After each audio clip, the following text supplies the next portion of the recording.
not to exceed X percent. And certainly there is a great collaboration that happens with our chairs and vice chairs, but when it comes to contracts, we don't ever want to be in a position where we're comparing what we sign with what the Board of Selectmen sign, because the jobs that the unions we represent are very, very different. I mean, teachers don't work 12 months, they don't have overtime, it's very different. So to try and enter into that kind of discussion with any member of the Board of Selectmen, it's not gonna be direct and absolute. And your recommendation for teachers' contract might be very different from what you would recommend to, say, a public safety. I would strongly urge the Finance Committee to consider giving direction, and it can be different to different groups. I would appreciate it if the school committee could make a request in writing to the Finance Committee to do that. Okay. Which we won't have a problem doing, okay? But that leave the joint statement of public intent as it currently stands. I briefly spoke to Ms. Menenzi today, I believe is going to be here tonight, and that was actually one of the things we were discussing also, is getting some sort of advice, recommendations in advance. I mean, we all know the situation we're going to be in anyway, but just to get some sort of input ahead of going into negotiations would be, and we can do that. So, I mean, if you make a formal request to the Finance Committee that you would like this and that you would like to, and perhaps tell us when you anticipate starting your negotiations, then we can certainly respond. That's not a problem at all. This agreement actually was dreamt up, for lack of a better term, by the Finance Committee in our effort to take a leadership role. And I hope that you, good people, will approve it and come on board, because I think that, particularly as all of these town groups negotiate additional contracts, it's going to be important that they understand that we're all working very hard towards a similar goal of trying to figure out how we can get water out of a stone.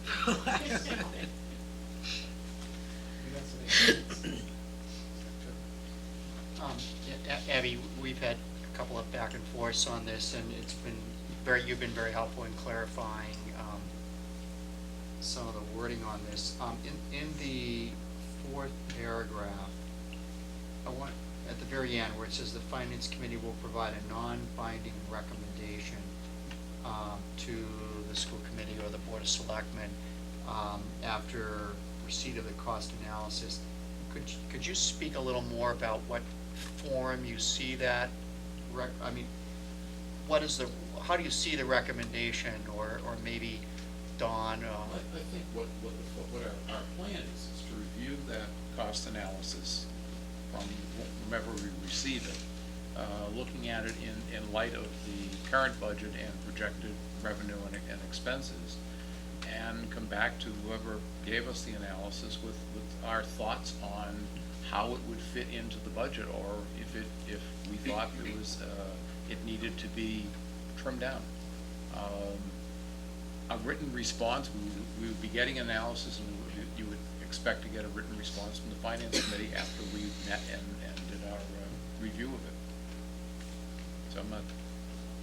Does that answer your question? I'm not quite sure if it's the recommendation, the 30 days. I'm not sure what part of that you're. I guess I'm just speaking to get clarification ultimately, because somewhere in the middle I'm going to be working with the school committee and also the Teachers Association, or any of the groups that are involved in collective bargaining, and part of my role is to make sure that the process moves forward, and that any legal aspects or around collective bargaining are fully, we're in compliance, and I don't want to set the school committee up for, or the town up for a situation of unfair labor practice suit. So that's why I'm looking for what form. We're not looking for any details. Okay. We're looking for a cost analysis of the total package. Right, this is Okay. gonna cost And, us and X we're going to look at that cost analysis and see how it Year fits 1, year into 2, the year operating 3. budgets. I don't know how Carl Nelson gives you his cost analysis, okay? I think what we're looking for is, what's the dollar impact year 1, 2, and 3 of this contract? Actually, he does that. And that's functionally quite it. a bit of We detail. don't really need to know stuff that in any way would tie your hands as far as the union negotiations are concerned. It's not our intention to negotiate a contract. Yeah, It's our intention to look at what is being contemplated and to get back to the sponsoring board with our recommendations as to whether or not we think this fits. Does that help you? And we can be responsive. So, and you know, if we came back and said we gave raises at 2%, that We won't know, fit.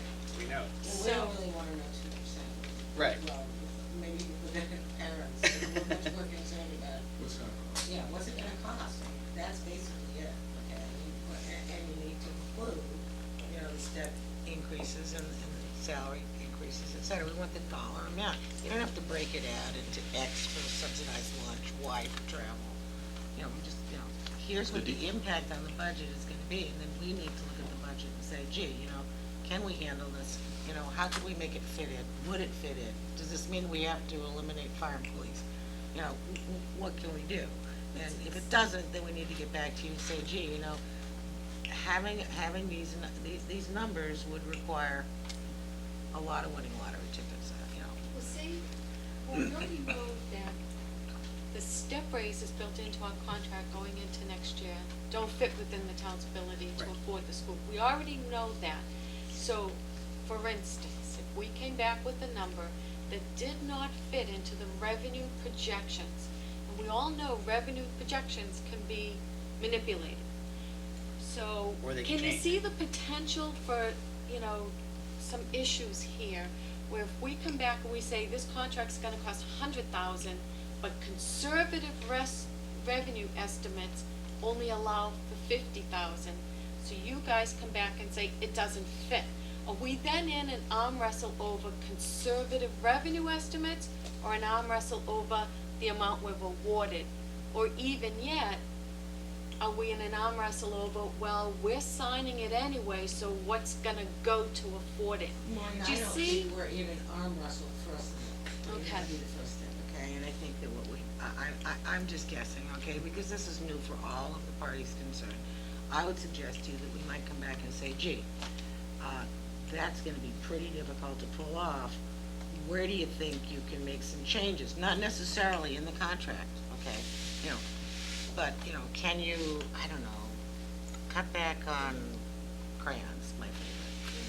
Okay, you know, where can the give and take be, where you think we might be able to, where you might be able to have some savings that would help pay this, you know, pay for this, but it is not our job to tell you or to decide how you should spend your money, as you know, it's a bottom line budget, that's up to you.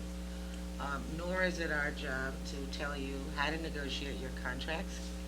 It's not our job to say, well, if we give them, you know, the free Boston Globe, maybe we can do, you know, that's not our function. Our function is strictly to look at it from the standpoint of a fiduciary responsibility to the community in light of what are really decreasing revenues, as you well know. And to try and see, well, where can we eke it out? You know, can we, I don't know, stop cutting the grass and buy sheep and maybe save a little bit of money from this budget to help that? I don't know what the answer is, because I think we're headed into a financial period of time that no one here has really experienced as an adult professional. Does that help you? So just some things are going through my mind, and I think, first of all, this spirit of cooperation has been working, in my judgment, very well over the last several years, and I know the finance planning team, from my perspective as superintendent, I believe that it has, and our finance planning team that meets regularly, a lot of issues have been put out on the table, and I believe it's been very helpful in that regard. I think in terms of the broader issue around finances, I agree, we're in for some very difficult time. If we look at the history of the recent contract discussions here, negotiations with the NREA, that was a contract that lapsed over into the next fiscal year. And there was a lot of back and forth that went on. on between the school committee and the North Reading Education Association. When that first raise was put into place, one of the pieces, because we were coming up against a new fiscal year, was to implement partially that first year, and I believe it was in January, so that it didn't fully, it was mindful of the fact that we were in a new fiscal year.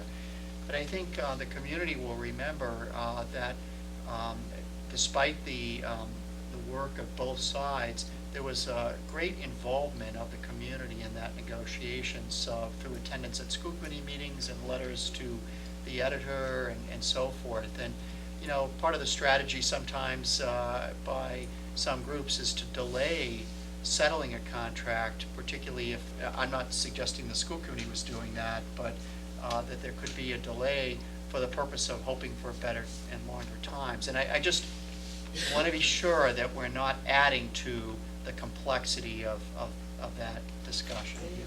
The other thing, and it's just a minor thing, just on the dates on January 17th, that is the Martin Luther King weekend, and I'm wondering if Can we discuss that tomorrow morning? we could, yep, that'd be great. We were just looking for a separate session with the school committee to review the budget, as we've done with the selectmen and the municipal departments. We've given a half a day on Saturday for those other budgets. We have not done that with the school committee. We think that they're worthwhile sessions, and we're certainly willing to give up our Saturday morning. I think of this really as a support instrument for all of those people that are going to be negotiating contracts. And maybe what comes out of this is another statement that we all sit down and hammer out that says, hey, this is scary times. It's gonna have to be handled very, in a most reasonable manner. I don't want to put off taking a vote, but I know Mr. Venezia really wanted to make comments on this, and he's supposed to be here tonight, and I'd like to vote with him here, so, because I think we should. And I will tell you, because it does have the word intent in the headline, I'm comfortable with it, because it's intent. It's not a binding agreement. I hear what Mrs. Bach is saying in terms of being possibly put in a bad position if we have an agreement and we show you the financial ramifications. You say, wow, we can't afford this.